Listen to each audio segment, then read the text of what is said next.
Let's talk about break-even point. What is a break-even point and why does a company need a break-even point? Break-even point help a business to determine its variable cost and fixed cost. So they can set the price, the sale price. They can set appropriate sale price to sell. And the formula we use to calculate break-even point is right here. Fixed cost divided contribution margin, which is sale price per unit minus variable price per unit. Now let's talk about what are fixed costs. Fixed costs are the things including plant, property, equipment, advertising, insurance, and taxes. These costs won't change no matter how many units you sell or 0 units you sell, you still need to pay the same amount of cost. And variable costs, on the other hand, are the things that including materials that we use to produce our product, the labor, the people we hire to make the product or to assemble or to put them all together to sell.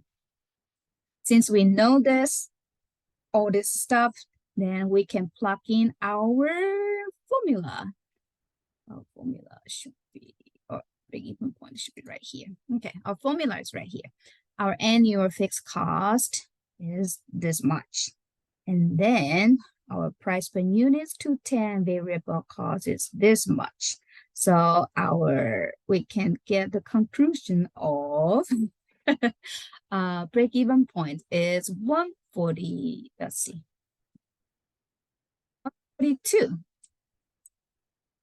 That means we need to sell 142 units of the ukulele to cover all our expenses, to cover all our costs. If we set our sale price down to 150, that means our break-even point will be 263, which means we have to sell a lot more units to cover all the expenses.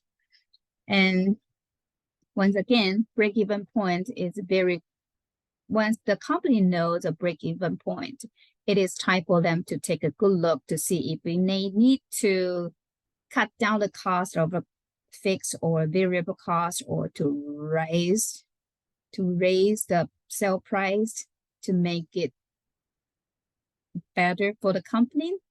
And this is my BEP lesson I'm going to teach you. Thank you.